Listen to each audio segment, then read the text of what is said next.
was just me humming. Hello. Hello, it's September. Is it? It is, yes. September. It's officially autumn. Is it is. Today? Yesterday? Yeah. Let's start again. Equinoxing. Absolutely, Yeah. But it's still quite warm. It is still quite warm. It hasn't been, though. Mind you, you missed that, didn't you? Well, it was quite warm too. Exactly. Right then. It was quite sunny as well. But, I was listening to these albums whilst I was sat on a beach drinking beer. I was listening to these albums whilst I was sat on a train feeling cold. But what are these albums, our listener is wondering. So this podcast we've got the new Arctic Monkeys album AM. We've got 1975 by 1975. We've got Roddy, Hart and Lonesome Fire by Roddy, Hart and Lonesome Fire. Rizzle Kicks Roaring Twenties. Summer Camp, and 9 Inch Nails, Hesitation Marks. Yeah, I've only just noticed that 3 of the albums are eponymous. Yes, I only noticed it whilst reading them out, so that shows how much I paid attention as well. Excellent. So, I suppose the Arctic Monkeys one is almost eponymous as well. This is true, yeah. They've got a dog on the Velvet Underground, isn't it? Yeah. For you. So we'll start with the Arctic Monkeys and their 5th album. Yep. AM. Over to you, Peter. This is a sexy album. There you go. Start off at 10. This is their 5th album, and boy, does it show. They are progressing. I think there's a definite Arctic Monkeys sound evolution going on. There's certainly elements in here from all their previous 4 albums, but refreshed, renewed, and repackaged, for want of a better word, but certainly, reconstituted. There we go. It's a good album. It's one of their better albums, if not their best album since their debut, whatever people say I am. And I feel that this is going to be a future classic for the Arctic Monkeys. It's very hard to distinguish between all their albums. They have produced a classic or a near classic each and every time, in my opinion. But there's certainly elements from the recent album, the recent sort of Josh Homme produced work. Yep. Is still prevalent here. But again, a nod not so much to the past, but more to the future. Yeah, I agree. I still kind of indifferent to the first album. It's got the tracks that I really like, obviously. The obvious ones. The obvious ones, sure. But it didn't really grab me, and it probably took it till Humbug. Number 3. For me to really get on board. I was as you remember, we reviewed the last album, Took It and See, and I was less enamoured with that than I was Humbug. But I think this album actually kind of blends the best bits of both those 2 albums. Those 2. So you've got the kind of pop leaning side and the kind of slightly retro rock leaning side, and retro rock almost kind of heavy metal side. I mean, there's a couple of tracks on this album that are, Are You Mine and Arabella, that are very kind of 70s Judas Priest, Black Sabbath kind of influenced, particularly Arabella, which pretty much gives more than just a passing nod to Black Sabbath. Black Sabbath in its riffage, shall we say. But I actually what I liked about this album is it's actually quite varied. Yeah. Surprisingly. So you've got that, which I've just said. You've got their kind of what I've wrote down as their Elton John Macca leanings, by which I mean the which one? Number 1 party anthem. Yeah. The piano ballad. Which could have actually come off their previous album. Yeah. Yeah. And the cracking pure pop tune Snap Out of It, which I also kind of thought was almost Elton Johnish. I thought John Lennon there. Yeah. Something in the echoey piano, I think. Yeah. Yeah. Sticking with back to the 70s again, you've got I Want It All, which is kind of glitter band kind of thing. And then the thing I liked most, well, not most, but I also liked the fact that there were 2 tracks that could almost be hip hop tracks. One for the Road and Why Do You Call Me When You Get High. Yeah. Are both songs that I could see convincingly either covered by hip hop artists, or I could see hip hop kind of remixes of both songs working surprisingly well. Obviously, there's still for me, a Queens of the Stone Age influence across the whole album. Although I think the influence is now going both ways. It's reflected. We reviewed the Queens of the Stone Age album, which I thought was a bit Arctic Monkeys in places. Yeah. So I think that's still, particularly noticeably on the Queens of the Stone Age style high, almost falsetto vocals, which are kind of very prevalent on this album, particularly on the choruses. And with a nod to an album we're reviewing a couple of albums at a time, Fireside, which is a track that I kind of thought wouldn't sound out of place on the Roddy Hart album. No, that's a fair point. Interesting you picked up on the hip hop thing, because I think they've said a thing similar to that. They sort of explored their hip hop while they were listening to this, but obviously being the Arctic Monkeys are like, we could never do hip hop, so here's the next best thing. I having sort of talked up its praises, I've at this point, although no doubt will change my mind in the future, I actually prefer the previous album. Okay. Probably because I'm more on the pops leaning side of their fandom. So I think that's still my favourite of their recent stuff. But this is definitely a grower. Yeah, I'd agree. And future classic. I would still lean towards Humbug as my favourite album of theirs. That's a good record. Right, moving on. Moving on to New People. New music. 1975 by 1975. Yeah, and having listened to this on holiday, I'm presuming the name of the band is meant ironically. Yeah. As their sound and influences certainly owe more to the mid to late 80s. It's more 1985, really. Than the 70s. Yeah. And this is a record that had me thinking of Climby Fisher, Simple Minds, Go West. Dan Reed Network, Cutting Crew, and many more. It couldn't be more steeped in the 80s if it tried. But that's not necessarily a bad thing. No. And surprisingly, it works remarkably well on this record. There's been a lot of hype and expectation about them, which I automatically think adds that level of expectation on your shoulders that you wouldn't have normally delivering an album. But I think despite that, they've delivered a record which will provide a lot of pleasure to lovers of well-crafted pop tunes, and particularly ones that like a good pop tune that also have a soft spot for the 80s. He's looking at me. Yeah. And saying that, I generally think there are 4 or 5 classic pop tunes on this record. The City, Chocolate, Sex, Heart Out, Pressure, just alone make this record worth checking out. And I particularly like the anthemic chorus on Heart Out, which is frankly one of the best Go West songs Go West never recorded. It is that kind of thing. I'd add Robbers and Girls to that as well. Yeah. That list. So that's most of the album. Yeah. Yeah, no, it's it very much an 80s, very much a Go West, a sort of Deacon Blue thing going on. Deacon Blue, yes. Yeah. What did I think of that? Yeah, all the way throughout, and that classic sort of ding ding ding ding ding ding ding ding guitar, from the 80s. You only get that on 80s records, and this. It's a good album. I have to say I was a little bit disappointed, but it was a grower. Yeah. I think the more I listened to it, the more infectious some of those pop riffs became. Yeah.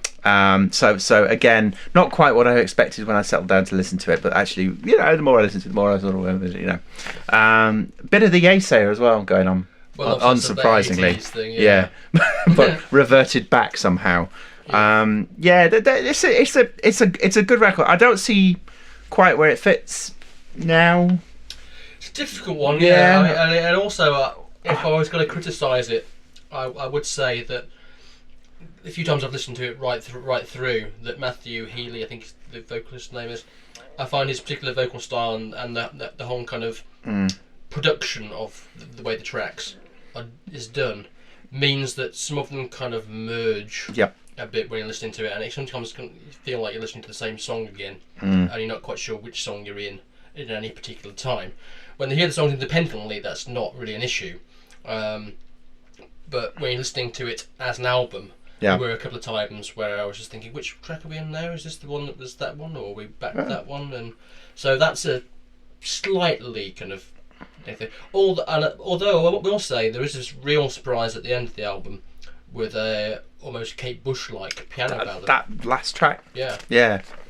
which I really like. Yeah, awesome. It's a real left turn, isn't it? Right at the close. Yeah, completely different. Yeah, a good end of album. Yeah, Kind of track. for sure. So yeah, I think there's definitely a band to watch out for. So next up, we have the debut album of sorts from Roddy, Hart and the Lonesome Fire. Although Roddy has already done 3 solo albums, and he's one of these artists that you probably think of, why I've never heard of this guy before. And in fact, when I saw him live back in about 2011, supporting lovely Neil Bryden, whose album we reviewed earlier on this year. Yeah. I was both impressed by his on-stage persona and the fact that he kind of dropped into the thing. This was a song off my debut album that I did with Chris Christopherson. You're thinking, what? Your debut album? You recorded with Chris Christopherson and I've never heard who you are before that? What's going on here? But anyway, so 3 albums behind him. Never has a band. Venn diagram there for you folks. Yeah, never has a band. This is the band's full debut. Yeah. What do you think? I like it. I daren't say anything else. Nice. Yes, I'll mention the disclaimer in a minute. Yeah. I've got the copy looking at me as well. Yeah, no, I like it. It's again. There's a bit of an 80s sheen, and I'm thinking Scottish band. Oh, his name is just escaped me. Anyway, we'll come back to that. It's not Deacon Blue this time. It's not Deacon Blue this time, no.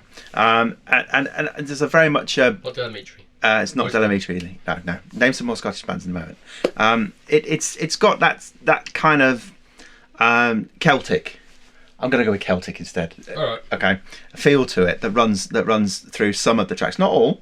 Not all. And also the vocal range on some of his stuff. Sometimes it's very sort of 80s rock, and other times it's more sort of modern folk or old folk. Yeah. Which again keeps things interesting. Highlights for me are probably opening couple of tracks, Days Numbered and Cold City Avalanche, and Queenstown. Okay. And again, and if I've not mentioned him already, George Harrison, as well as 80s folk and alt folk and all that, also pops up in my mind when listening to this guy as well. Yeah, no, definitely. It's a sort of. Okay, I don't know if it's a Celtic thing or a spiritual thing. There's definitely a thing there, which the spirit of Harrison coming through. I'm blathering too much. Yeah, I suppose those are my highlights. Well, obviously, well, let's say obviously, but luckily, I like this album. I should say to the to the listener that I do have a vested interest, sort of, in this album, because when Roddy was trying to make this album, he did a Pledge Music account to try and raise funds to record the record, and I was one of many who contributed to that fund in a very small way. Thankfully, the resulting album is one that I actually like very much. And what we have here is that I think a particular British kind of polished pop rock kind of sound. And it's a sound that probably will put some people in mind of the likes of Coldplay, Keane, Travis. You know, it touches in that territory at times. And this might be partly also because it was produced by Danton Supple, who was probably best known for producing Coldplay's X and Y album. All right. So, because of that, I suppose you're always going to have that danger almost of any record that kind of fits into that kind of genre, or people want to throw into that genre, falling into the well of blandness and mediocrity.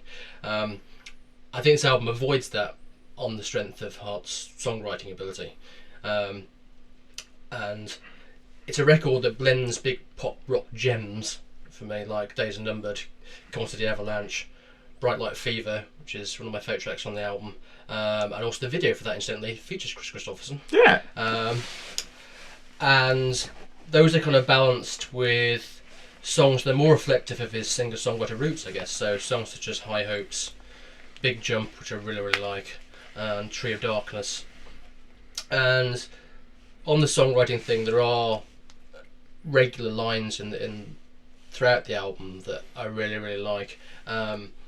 Amongst my favourites, there's the start of the song "Forget Me Not" starts with In the movie of your heart, do I figure from the start, or is it just a bit part? In your hotel memory, did you book a room for me or lock me out with no key? And I think that's kind of just, brilliant piece of songwriting. So I really like this album, and I think it's an album that builds perfectly on the 3 solo albums he did, and it's an album that deserves to do well. Whether it will or not is another matter, of course, down to the record buying public. But yeah, actually, for just mentioned with Mr. Supple, you should know his name, because he's also been a regular on the mixing and engineering credits over the past 20 years. So you should probably check out your copy of Behaviour. Oh right, Boys, okay. Where he's involved in the mixing and engineering. Really? Yeah. Or more impressively, for me at least, yes, on Kathy Dennis's Am I That Kind of Girl? Oh, okay. All right. And for those people who are listening who think I'm taking the piss here, I actually genuinely think that's an overlooked great record, featuring, as it does, a very credible cover of Waterloo Sunset and the brilliant, if not very big, hit single, West End Pad. I did really enjoy that cover of Waterloo Sunset. It has to be said. I'm not taking the piss either. Yeah. And it was Simple Minds. Simple Minds. I'm sure I mentioned Simple Minds before. No, Simple I mentioned Minds. Simple Minds reviewing somebody else. Yeah, there was a little bit of Jim Kerr occasionally, but that kind of ties that whole early, very 1990 thing together. Yeah. Right, let's leave it there. Okay. So, changing tact from the 90s to the roaring 20s. Oh. And, very good. And Rizzle kicks. Yeah. Second album from them, and proving once again that the UK rap hip hop scene is alive and well. Very much so. They're a band that, to my mind, come across a bit like if you could imagine Squeeze being channeled through Fresh Prince and DJ Jazzy Jeff. It's that kind of fun, infectious, delightful, inventive kind of pop with quirky lyrics, if you know what I mean. Designed to put a smile on your face, spring in your step. Yeah, definitely. And, the first 5 or 6 tracks of this pretty much do what they say. Yeah. This Means War kicks off, big beated kick-off tune that sets the tone, talking about egging people, which makes me laugh. Then you get into I think it was the first thing, Lost Generation, which takes a pop at daytime talk show host Jeremy Kyle, and of course footballer John Terry. Yes. With the hashtag trend, we make people go clap clap yeah. When I heard people buy views, I was more confused than all John Terry's black friends. Apparently they had to run that one past the lawyers. Did they? Yeah. Also, that track has a nice line, what's wrong if a girl loves sex? It's only wrong if it's not with you, so maybe you should get better in bed, which I also made as well. The lyrics throughout this album are actually very witty. Yeah, very witty, very inventive, very clever. Very clever. You get skipped the good bit, which manages to work its magic over the basic tune of EMF's 1990 hit Unbelievable, and even managed to get a clever joke into it as well by saying, let's skip the good bit, if ever it was so true. Yes. Title Roaring Twenties seems to act as both a focus point for the lyrics, young men talking about, sex, it seems, quite often, and issues facing Britain's youth, as well as the obvious nod to the jazz age. Yes. And this was, I think they'd used a couple of jazz samples on their first album. Did they? But this one, they obviously just decided to get Mr. Cullum in. Yeah. And there's a whole. Sorry to interrupt. Yeah. There's a whole.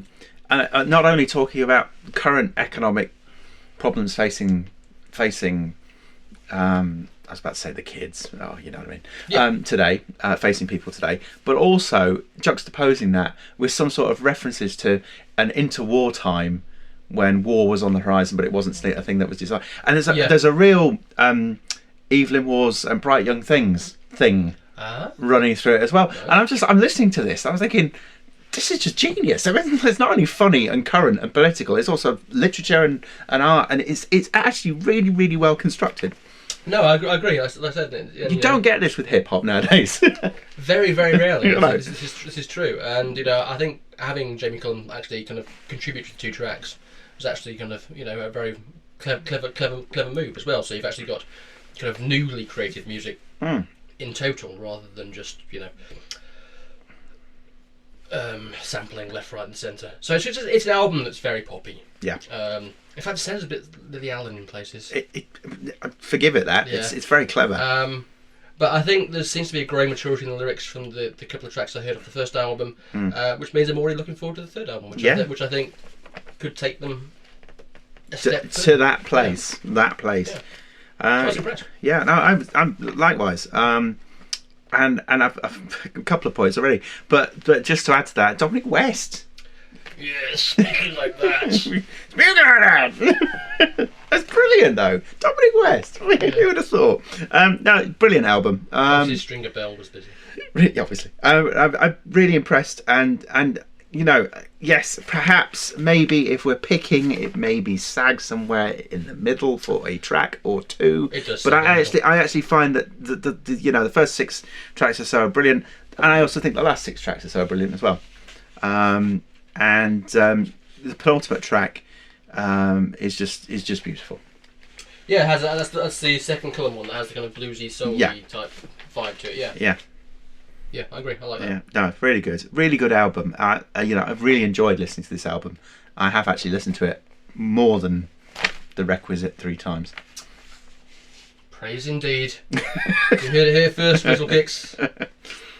So, we move on to the second and last album, and the sophomore album from UK duo Summer Camp, who we actually saw live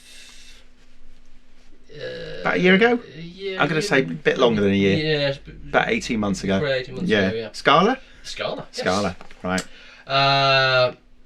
So we went to see them off the back of the first album, Welcome to Condale, which I was a big fan of. Yeah. And this is their, second album. So. Yeah. I away from what I remember the gig, I don't remember them sounding this produced and polished. Hard to with only 2 of you on stage. Yes, but I'm not going to say that's a bad thing. I think it really lends itself to there's a really nice pop retrofitted disco thing going through this. The first couple of tracks in particular, I think, once again, Daft Punk, take note. There was a really nice vibe to this, and particularly the second track, Fresh. In that it brought together not only disco, not only pop, but obviously a really nice Americana indie vibe. How many subgenres can I throw out today? I don't know. It's like I've swallowed a thesaurus of subgenres today. A pop thesaurus today before I came on the podcast. That really, really, really bouncy summer album. What a shame I'm only listening to it in September. I could have done with this, mate, in my life a couple of months ago. Yeah, you heard it here first, Summer Camp. You can release get your schedule right. No, but in all seriousness, starts very, very poppy. Again, some really nice, quieter numbers in there. And I Got You. Again, back to Yesayer and that sort of 80s blinky blonky vibe. And ends with the Pink Summer, which is just glorious. What a way to finish an album. It's just a lovely tune. Washes over you with just sort of nice tonal vibes and sounds and stuff. Really, really, really pleasant album. I only just missed listening to this a third time. So the requisite third time is coming, because this, I know I say this occasionally, but I will actually listen to this album again. Really good album. Yeah, I said I was a big fan of the first album, which had, for me, it was a kind of perfect kind of dreamy pop record, peppered with 60s girl band charm, like. And I suppose I was expecting more of the same, this record, and in fact it's not more of the same at all. No, it's a far more modern affair. I think this is what took me by surprise. At least in its flourishes. The flourishes are now more 80s and 90s rather than the 60s. Yeah. And as you say, the album kicks off in fine form with the end, which has an almost kind of Todd Rundgren-like start. Yeah, Ping. Not the last mention today.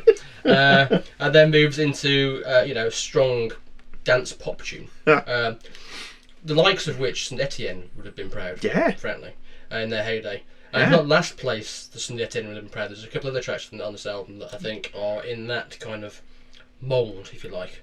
But the elements that appeal to me in their first album are still there. So you still got big pop tunes. So you got things like Crazy, Keep Falling. Everything has changed, which I really like. 2 Chords, which I just love the title, and I kind of almost hear the March Violets doing that song.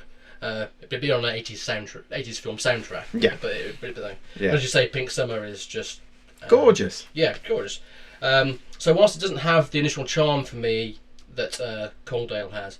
It demonstrates a desire on behalf of Jeremy Wormsley and Elizabeth Sankey to actually develop the sound of the band and not just stand still, which is a thing we bring up quite regularly on the podcast. Which is great. I think that's great. And on the strength of that, I actually predict the third album to be a classic. Okay. But this album is still damn good. This album is still damn good. Excellent. What a lovely pair that was just to finish with. Oh no. Got one more. Indeed. Yes, we finish with 9 Inch Nails and Hesitation Marks. I have no idea what album this is for Nin. I'm going to go with... Yeah. Someone will tell us. Actually, someone will probably text you saying, Pete, how did you not know what How album did you not it was? know that? I'm going to go with 8th. Yeah. Depends with how many you count of his solo. Anyway, let's not get into that. Anywho, it has been sold in some areas as being a kind of change of direction almost, and a new sound for Trent and. Do you know what? I think I'm right. Anyway, moving on. But honest. Yeah. I think that what that really means is it's just less guitar orientated than the last couple of official Nin albums, and more kind of in line with the instrumental soundtrack collaborations he's been doing with Atlas Ross, and latterly he's worked with Alan Moulder too. Or you could, if you want to keep within the Nin rhetoric, I suppose you could say it's probably more akin to probably Pretty Hate Machine than any other Nin album. It certainly has that more kind of, it's certainly the more danceable end of the Nin spectrum. And if you go to songs like Disappointed or Running, you'd see that apparent straight away. Obviously there are the blips and the noodles behind it, but it's still very much a Nin album. You know, it starts with Copy of and Came Back Haunted, neither of which would be out of place on pretty much any other Nin album really. So it's not anything new in that sense. But what you get is overall I'm going to use your favourite, a very solid album. I haven't used it for ages. I know. You know, it's I'm banned. It's an album that holds together well. It develops and certainly gets better on repeated listens. Yes, that I do strongly agree with. Although, as we've argued before, most albums do. Yes. Really. Yeah. Not all, as we said, but most do. So you've got that. Interesting bits of the album. You've got my favourite track on the album at the moment is actually In 2. The second. Oh yes, second to last. Yeah. Which didn't do much for me first to listen to. No. Now it's actually really been fun I've been listening to the last couple of days. There's other bits in the album where you kind of reminded, as was hinted at on a couple of tracks on the How to Destroy Angels album actually, that he is capable of writing catchy pop ditties when he wants. Yes. And everything, which kind of comes across as a mix between The Cure and Rick Springfield, is pretty much... I think the most commercial thing he's written in 20 years. Yeah. Is just ridiculously catchy pop tune. Yeah. It's just bizarre. You've then, of course... one of my other favourite tracks on the album, as in the proper version of the album, is All Time Low, which sees Trent channeling his inner Bowie, or at least it sees ex-Bowie guitarist Adrian Belew doing a good impersonation of the kind of alt-funk guitar riffage from Bowie's fame. And this one is another grower. First time I listened to it, I wasn't overly keen on it. Obviously this, as well as Find My Way and Whilst I'm Still Here, are the 3 tracks that are offered as remixes on the deluxe version of the album. Okay, we'll stop there. While I'm Still Here, I love. I think I'd have preferred the remixed version of While I'm Still Here to be on the album instead of the version that's on the album. Yeah, go on. The other two are the worst. Get to it. No, but yes, All Time Low. Who would have thought we'd be talking about a 9 Inch Nails album and get to talk about Todd Rundgren at the same time? Ping, ping, ping. Because for some unknown reason, Trent... Well, actually, I know the reason, because actually he's actually a Todd Rundgren fan. So there's a version of All Time Low done a la Todd. And it is very much a la Todd as well. It is very much a Todd record. Yeah. That remix, Yes, because he's basically... At the end of the original track, there's a kind of a repeated refrain stretched across the sky. Very kind of whispered refrain. that in the Todd version has been beefed up and placed at the start and throughout the track with additional Todd. With Todd, yeah. To make it a bit more, as you said, Todd. Yeah. But he also turns down the funny enough turns down the kind of funky guitar. Interesting. So it's a good. So I think it's a good version. Although I think my favourite remix is the While I'm Still Here remix. Also worth noting, just for pure trivia reasons, is the fact that it's one of the kind of things where you're thinking, who would I expect to find on a Nin album? And you kind of look down the credits and go, oh, of course, Fleetwood Mac's Lindsey Buckingham, who plays on 4 of the tracks on the album. three guitar, one on synth. Funny if he's on synth on the pop tune. Yeah. Everything. Hey. So, people you don't expect to find on Nin albums. There you go. I actually, it's funny you made the point about the While I'm Still Here remix. I wouldn't have minded substituting the Todd remix of All Time Low. Yeah. It's that close to being, clearly it's a remix, but it's that close to being collaborative that it could be so repackaged, perhaps put out as an EP or as a single, as a 9 Inch Nails featuring Todd Rundgren production, or 9 Inch Nails versus Todd Rundgren production. It's really good. The way that Todd has pulled that together, and yet it still has the spirit of the album version. It wouldn't be it wouldn't be a stranger to the album, which I have to express an admiration there for Todd. And I would add to that. I mean, you've obviously highlighted everything as the pop hit. Yeah. Of the album. Who thought we'd be talking in these terms about Trent Reznor in 2013? You see the Miley Cyrus cover version there? Exactly, yeah. If you wanted to channel your well, I wonder what Joy Division would sound like today with Joy Division as done by One Direction. Yeah, well, quite. Really quite interesting record. Came Back Haunted. Again being the other hit. There's a number of tracks on here that deliberately hark back to the Downward Spiral, not so much in theme or musically, but it's certainly in terms of a response to the Downward Spiral, which is of course 20 years ago now. And Came Back Haunted, I don't know if you picked it up, it actually features a kind of a version or an inverted version of the Downward Spiral riff right at the end. It's a direct nod, which I thought well, fair enough. If you listen to the lyrics as well, very much what happens at the end of Hurt. Well, I had to die, but I had to try, so I came back. Yeah, he's sending it too upbeat in this record. It's very upbeat, but I suppose he's happily married with 2 kids. What would you expect?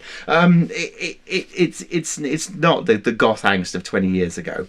But at the same time, there are deliberate nods again to some of his earlier work.